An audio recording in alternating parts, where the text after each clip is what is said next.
Kalau ibu-ibu bersumpah, arasnya Allah bergetar.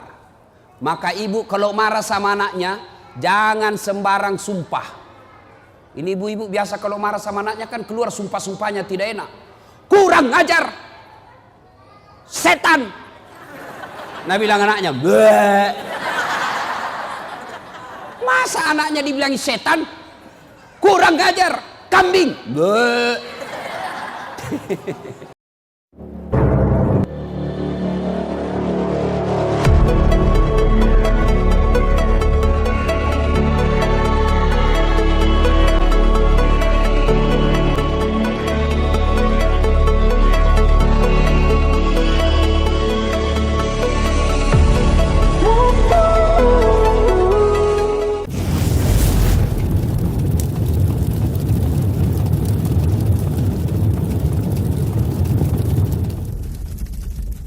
Hati-hati kau capok.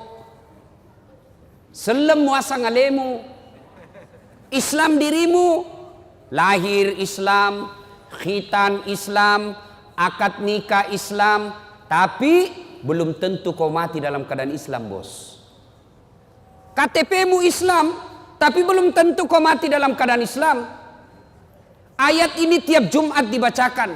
Tidak sah khutbah Jumat kalau tidak dibaca ayat ini. Jangan kamu mati illa kecuali wa antum muslimun, dalam keadaan beragama Islam. Berarti ada orang Islam matinya kafir. Siapa mereka? Insya Allah kita tidak akan mati dalam keadaan lagi sabung ayam, judi, sabung ayam. Tiba-tiba digrebek sama kapolsek, dikejar sama polisi, lari tembak peringatan, pak, masih lari tembak lagi, pak, masih lari tembak lagi, pak. 3 kali tembak peringatan, masih lari, ditembak kakinya, tung, kakinya ditembak, kepalanya dikena.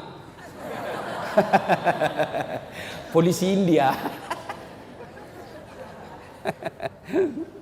Insya Allah kita tidak akan mati dalam keadaan berjudi. Tapi yang bisa membuat kita mati dalam keadaan kafir apa? Mulut. Habis mabuk, lempox, campur lem tikus, beleng-beleng. Bayangkan lempox dan campur lem tikus. Saya bilang campur kau juga lem Korea, ndak bisa terbuka mulutmu dong.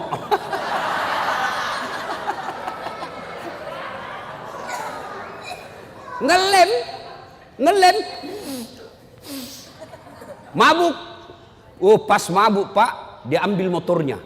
Bayangkan pak, orang mabuk setengah naik motor, tiang listrik dikira aspal. Pak, mati kafir kok cilaka. Coba, pas tabrakan dia tabrak listrik, pak, dia bangun. Siapa kasih pindah tiang listrik di sini? Bisa pintu tiang listrik dikasih pindah. Insya Allah kita tidak akan mati dalam keadaan berzina. Ada duda di sini? Ada duda di sini? Ada. Dilarang menikah sama anaknya. Akhirnya dia pergi berzina. Umur 60 tahun. Makan obat kuat. Dia makan 2 biji. Pergi cewek usia 25 tahun. Overdosis. Serangan jantung. Puh! Mati di atas perut. Inna lillahi wa inna ilaihi. Ini matinya mati dalam keadaan kafir. Insya Allah kita tidak akan mati seperti itu. Tapi yang bisa membuat kita mati, makan barang haram. Contoh, jangan marah, contoh. Ada anak sekolah SMP, buru-buru pergi sekolah, diambil motornya, balap, ternyata tidak pakai helm.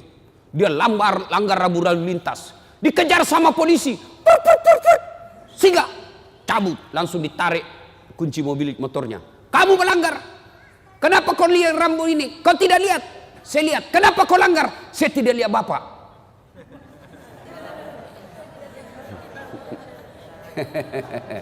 Tell me lagi ini adik-adik. Aduh, telat mikir. Nah ini 250.000 di sidang. Bahwa tidak ada uangku pak, atur damai. Nah 50.000. Mana ada uang saya 50.000 pak? Saya cuma punya uang 30.000. Ah sudah tidak ada uangnya, melanggar lagi. Jadi bagaimana? Nah sudah. Mari 20.000, kau ambillah 10.000 beli bensin. Dia ambillah 20.000, dia pergi warung Coto Makassar. Dia makan 2 mangkok Coto 28 ketupat. Kenapa? Ketupatnya gratis. Kekenyangan, keluar, tabrak geng motor, pak, mati kafir. Kenapa? Ada barang sogok dalam perutnya. Auzubillah min dzalik. Nah, itulah sebabnya tiap Jumat kita diikatkan wala tamutunna illa Sadaqallahul Azim. Maha benar Allah dengan segala firman-Nya. Ibu bapak, saudara-saudara sekalian, teristimewa yang kita muliakan, guru kita, ustadz kita, guru Hafiz, saya belum sempat kenalan namanya, Al-Mukarram Sayyid Muhammad, yang sama-sama kita muliakan dan mudah-mudahan dirahmati oleh Allah Subhanahu wa taala. Jangan bandingkan muka saya dengan Sayyid ya, pasti saya tenggelam. Jangan bandingkan hidungnya dengan hidung saya, kalah saya ya. Ibu bapak, saudara-saudara sekalian, dalam Al-Quran ada 3 perintah Allah yang sifatnya serangkai.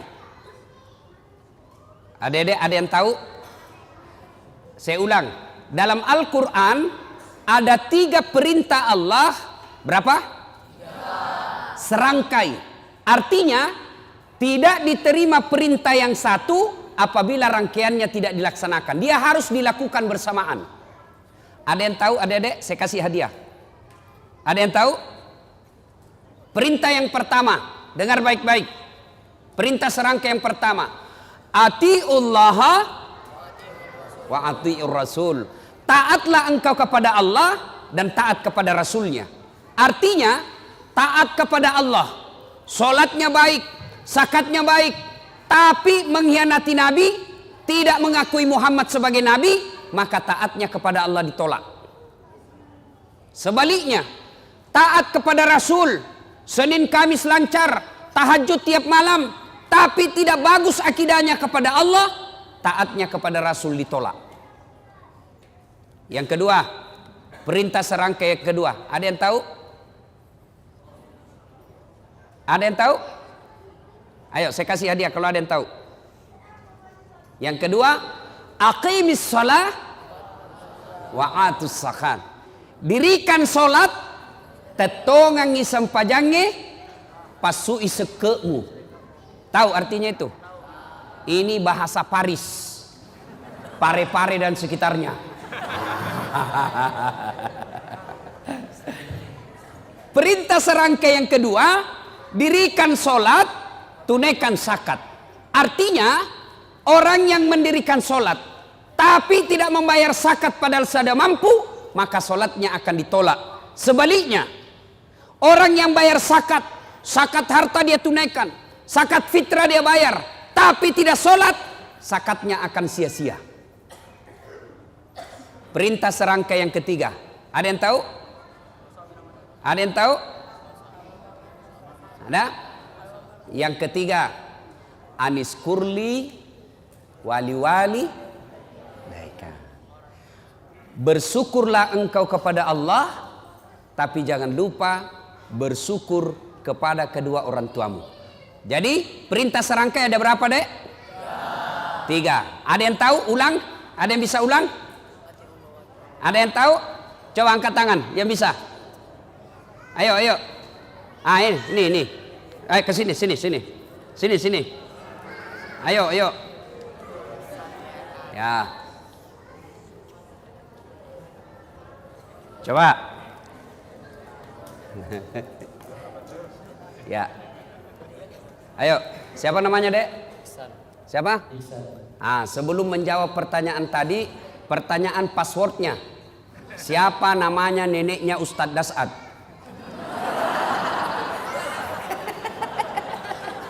Ayo, siapa? Lain kali kau jawab saja, sembarang saja kau sebut, belum tentu ini semua tahu. Oke. Jawaban yang tadi apa itu? 1. Artinya? Taat kepada Allah dan taat kepada Rasul. Yang kedua? Aqimis sholat wa atuz zakat. Artinya? Menunaikan sholat dan menunaikan zakat. Ketiga? Aniskurli wal walidayk.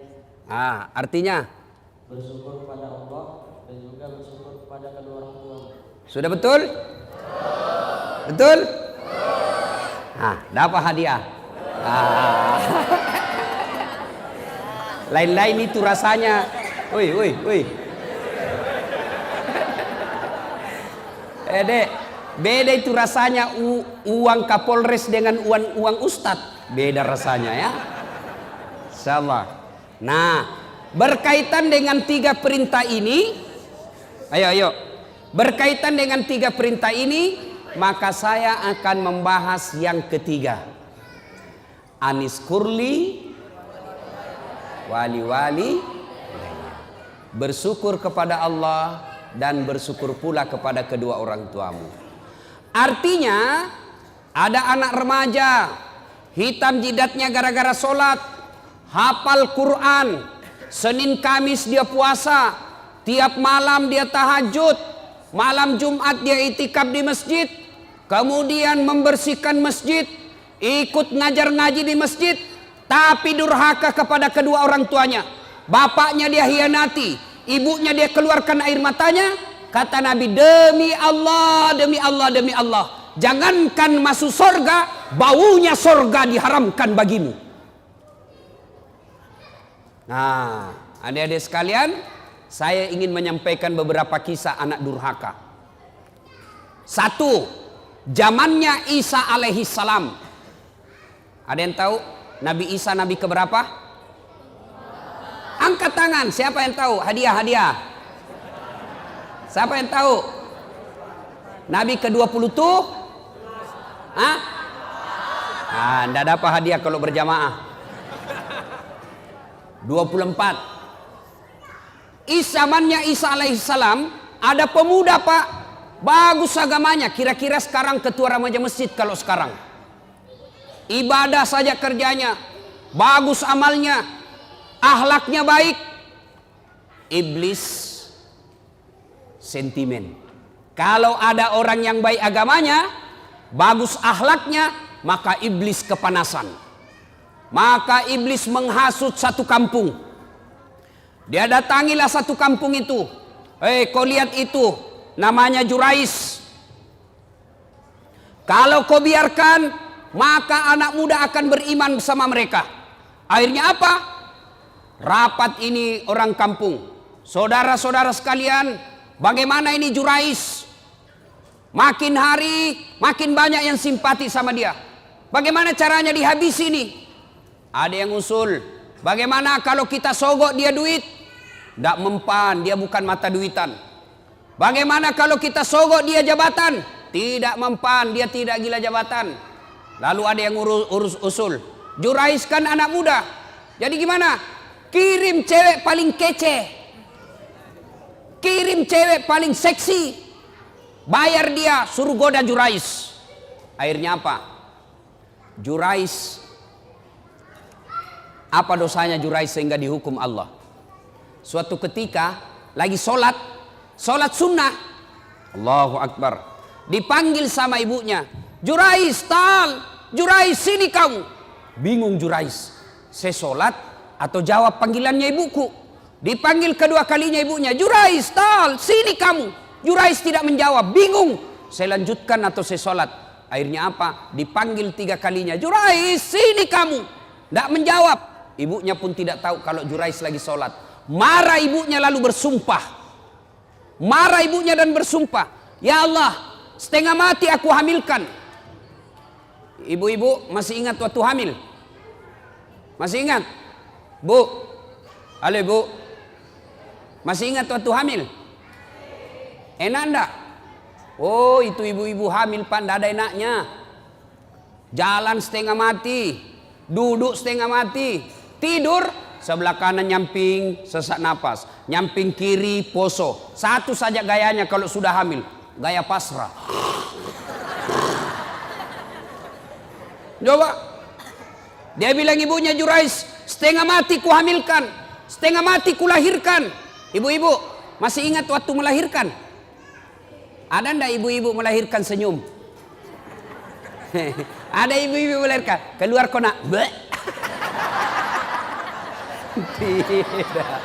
Pasti setengah mati.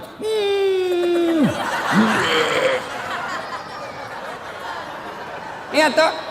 Paling kalau bapak-bapak menderitanya, kapan bapak-bapak menderita? Ngidam. Kalau istrinya ngidam, sampai ada yang tanya sama saya, Ustadz, apa doanya supaya istri berhenti ngidam? Saya bilang, apa ngidamnya istrinya Pak? Dia bilang, nanti dia bisa tidur kalau dia lihat saya duduk di atas lemari. Wah. Jadi kalau istrinya mau tidur jam 10, setengah 10 sudah naik suaminya di atas lemari. Saya bilang, berhenti kau nak kasih bodoh-bodoh kau itu.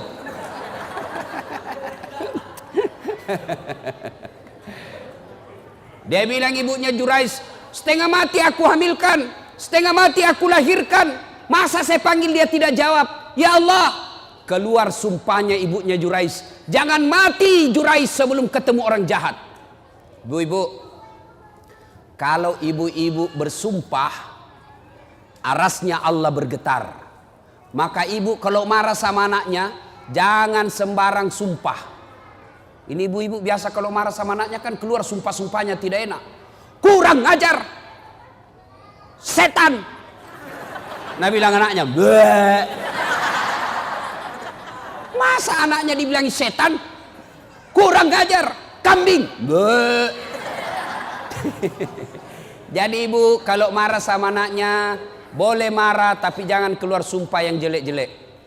Boleh keras suara tapi sumpahnya yang bagus-bagus. Ih, anak saya kurang ajar betul. Mudah-mudahan kau jadi ustadz seperti Dasat Latif.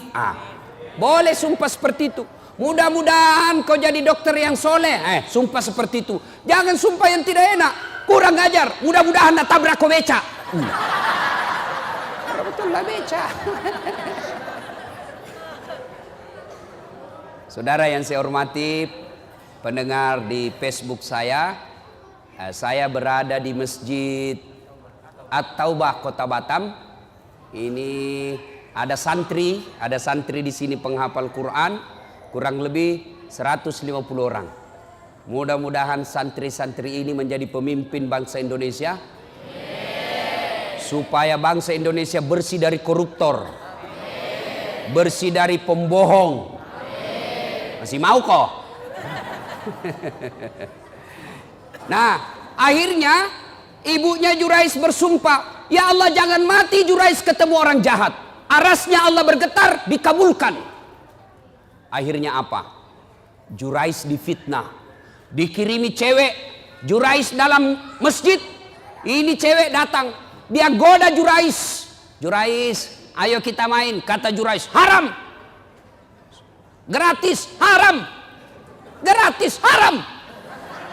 Tidak seperti anak Indonesia, haram, gratis. Ayo Pak Dek.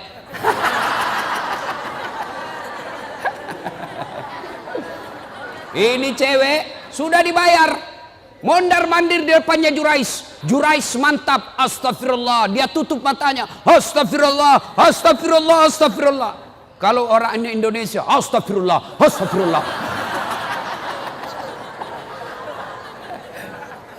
Mulutnya istighfar tapi matanya melotot, astagfirullah, astagfirullah. Akhirnya ini perempuan gagal menggoda Jurais. Semakin dia menarik-narik telanjang, Jurais tunduk, tidak tergoda. Ini perempuan malu, sudah telanjang tidak dilayani, sudah dikasih duit tidak berhasil. Akhirnya apa? Dia pergi berzina dengan pengembala kambing. Setelah berzina di pengembala kambing, hamil. Tabrakan antara cowok dengan cewek.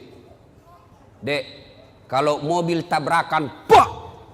Mobil sama mobil penyok, penyoknya lari ke dalam. Kalau cewek sama cowok tabrakan, pak! Penyoknya lari keluar. Hamil. Begitu hamil ini cewek, dia kemana-mana pidato. Saudara-saudara sekalian, kenal tak Jurais? Kenal. Itu tuh yang kerjanya soleh, dia bilang dirinya. Yang kerjanya ibadah saja, pembohong. Nih perut saya hamil gara-gara dia. Difitnah Jurais.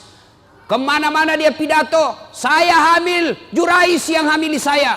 Akhirnya satu kampung mulai marah. Hah? Jurais ternyata pencitraan. Jurais ternyata pembohong. Pura-pura alim. Mau pilpres datang-datang pesantren. Sudah dipilih, dibohongi kita. Marah. Akhirnya Jurais dilempari. Dilempar. Sampai kena pipinya. Berdarah pipinya. Kata Jurais, demi Allah bukan saya.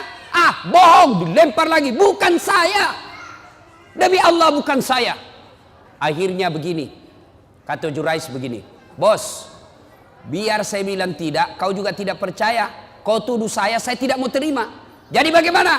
Kita tunggu sampai lahir ini anak, kita tanya siapa bapaknya. Ringkas kisah. Lahir anak ini. Begitu lahir, masih merah, masih orok, dipencet pusatnya sama Jurais. Ya fulan, anak, ngomong kau, siapa bapakmu? Demi Allah, siapa bapakmu? Dengan izin Allah, ngomong ini bayi. Apa dia bilang? Bapakku bukan Jurais, bapakku pengembala kambing di tetangga desa. Apa dia bilang Jurais? Ku bilang memang bukan saya.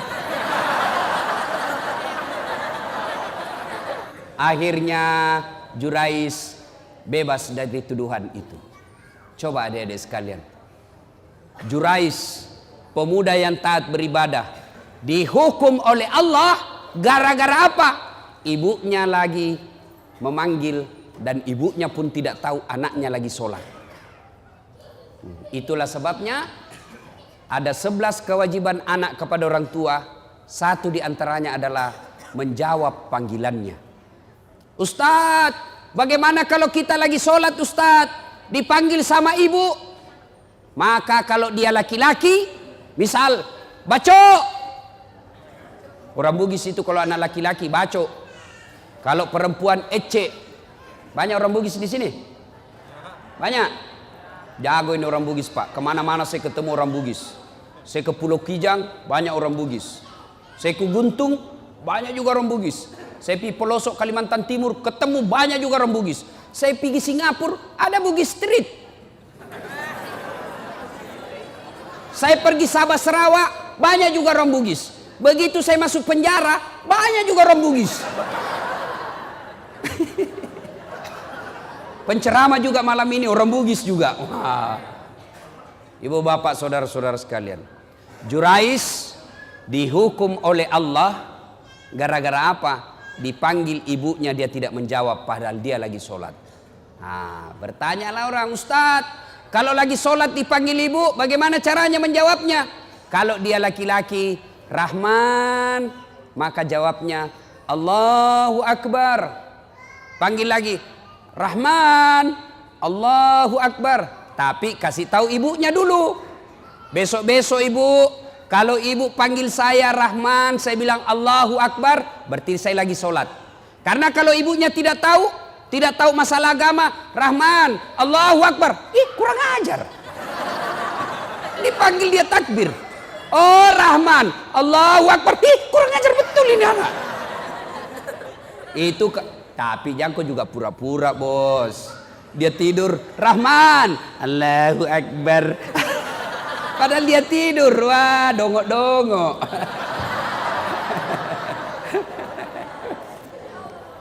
Nah adik-adik sekalian, kalau durhaka sama orang tua, biar hafal Quran, tidak ada bu utamanya. Tapi saya yakinnya, ini adik-adik semua nih yang hadir di sini, saya yakin masuk hafal Quran, salah satu tujuannya karena ingin membahagiakan orang tua. Ya kan? Ya adek ya? Adik-adik sekalian, hafal Quran sudah dapat pahala. Diharamkan disentuh api neraka bagi mereka yang hafal Quran. Diharamkan disentuh api neraka. Yang kedua, dengan hafal Quran, maka adik-adik sekalian akan memberikan jubah ke ibunya nanti di akhirat. Ketika dinda di akhirat kelak karena hafal Quran, maka Allah berikan hadiah kepada dinda ini, adik-adik ini yang hafal Quran. Ambil orang tuamu masing-masing, kasih jubah kemuliaan karena engkau menghafal Quran. Maka bapak-bapak, ibu-ibu yang ada anaknya hafal Quran, bahagia bapak-bapak. Ada orang bangga kalau anaknya pintar bahasa Inggris. Ustadz, itu tetangga saya hebat Ustadz. Masih kelas 1 SMP sudah hafal, sudah pandai bahasa Inggris. Kelas 3 dia sudah lancar bahasa Inggris. Apa hebatnya? Banyak yang pintar bahasa Inggris, Pak. Mana buktinya? Bapak jalan ke Inggris. Anak-anak di Inggris bahasa Inggris semua, Pak. Betul. Betul, saya tidak main-main, Pak. Itu anak-anak di sana baru belajar bicara sampai pikun bahasa Inggris semua, Pak. Tidak tahu dia bahasa Bugis. Tidak usah, apa hebatnya pintar bahasa Inggris. Memangnya nanti kalau kita meninggal, anak kita sudah kita masuk kubur, anak berdoa, oh my God, please help me my mother. Tidak lah, ya. Lebih baik anak kita hafal Quran. Sekarang itu anak durhaka zaman dulu. Sekarang bagaimana model anak durhaka?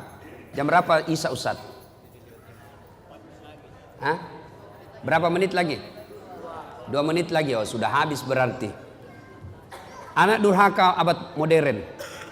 Kira-kira tahun lalu di Sulawesi Selatan. Ada anak usia 22 tahun. Lepas dari apa itu opname karena dia penyakit diabetes. Masuk di opname, keluar opname, besoknya langsung mau pergi naik motor. Dilarang sama ibunya. Nah, kau baru keluar dari rumah sakit makan ongkos. Kalau kau keluar sakit lagi kamu, jangan kau keluar nak. Saya mau keluar, dilarang sama ibunya. Marah ini anak, dia tempeleng ibunya. Ditempeleng ibunya, dilihat sama bapaknya. Kurang ajar ini anak. Mamaknya ditempeleng. Datang bapaknya, dia pukul, melawan ini anak. Bapaknya usia 60 tahun, ini anak usia 22 tahun. Duel berkelahi. Jatuh bapaknya pingsan, dia seret masuk ke gudang, dia cungkil 2 belah mata bapaknya.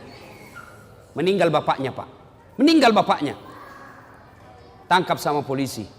Beberapa hari kemudian meninggal juga ini anak, tidak ada yang mau solati. Sempat ribut di medsos di Sulawesi Selatan. Anak durhaka zaman sekarang. Apalagi anak durhaka. Saya mau pergi ceramah di Sulawesi Selatan, mau pergi takziah. Tiba-tiba ada ibu-ibu menangis. Ustadz, tolong datang ke rumah saya, Ustadz. Nangis, Ustadz, tolong bantu saya. Kenapa ibu? Tenangkan ibu, tarik nafas. Tenang ibu, meninggal suamiku, Ustadz. Tolong datang ke rumah, saya tidak tahu urus bagaimana cara. Saya bilang, bagaimana? Mana semua anak-anaknya? Anakku sibuk semua, Ustadz. Saya datanglah ke rumah itu. Begitu saya datang di rumahnya, saya bilang, Bu, mana nomor teleponnya anaknya? Saya minta nomor telepon anaknya, lalu saya teleponlah anaknya yang pengusaha di Samarinda.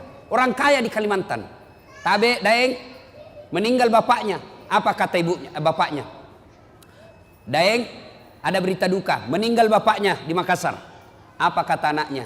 Oh, sudah lama memang sakit itu bapakku, Ustaz. Jadi saya bilang, jadi bagaimana Daeng? Ditunggu atau tidak? Apa jawabannya? Tidak usah ditunggu, Ustaz. Biar saya pulang tidak merubah keadaan. Jadi bagaimana? Silakan kirim SMS nomor rekeningnya Pak Ustadz. Biaya pemakaman dan pengurusan jenazah saya transfer, Ustadz saja yang ngurus. Anak durhaka, Pak. Bapak mau punya anak seperti itu? Mau punya anak seperti itu? Tentu tidak mau. Mau punya anak yang soleh dan soleha? Mau punya anak yang soleh dan soleha? Masukkan ke pondok anak kita. Coba kalau anak kita di pondok, Pak. Coba anak kita di pondok, sholat 5 waktunya berjamaah, makannya jelas halal, ucapan-ucapannya jelas tidak pernah bicara kotor, jelas dia tidak akan tersentuh oleh yang bukan muhrimnya, makanannya bagus, meskipun barangkali tempe, meskipun ala kadarnya, tapi halal. Tapi kalau anak kita di luar, mungkin di rumah makanannya ayam, tapi kalau dia keluar rumah, apa yang dimakan? Narkoba, lem pox, lem Korea. Ibu bapak saudara-saudara sekalian, banyak hal yang ingin kita sampaikan, tapi waktu Isya yang telah sampai. InsyaAllah lain waktu dan kesempatan kita lanjutkan. Adik-adik sekalian, inilah tausiah kita. Mudah-mudahan ada manfaat. Kalau ada yang masih mau menyimak ceramahnya Pak Ustadz, ibu-ibu, adik-adik, bapak-bapak, silakan simak ceramah saya di YouTube. Tulis saja nama saya, Das'ad Latif, Das'ad Latif. Keluar itu ceramah saya yang ratusan. Nah, sudah klik satu. Nah, sudah keluar ceramah, jangan lupa kasih tanda begini. Jangan begini ya, jangan begini. Jangan begini. Kalau ada orang ustadz dia kasih begini, dia cari kau nanti malaikat. Kenapa kasih begini Ustadz Das'ad? Ya. Atau kalau mau yang lebih bagus, kasih subscribe. Wah. Itu di YouTube. Atau follow Ustadz Das'ad di Instagram. Nama Instagramnya Das'ad Latif 1212. Das'ad Latif 1212. Like and share. Demikian, mudah-mudahan ada manfaat. Insya Allah lain waktu dan kesempatan kita akan lanjutkan. Terima kasih jamaah dan pemirsa saya di Facebook. Mudah-mudahan kehadiran Anda di tempat ini melihat ceramah saya manfaat dan insya Allah mampu diamalkan dalam kehidupan sehari-hari. Demikian, lebih dan kurangnya mohon dimaafkan. Nun wal kalam misturun. Billahi fisabilil haq. Assalamualaikum warahmatullahi wabarakatuh.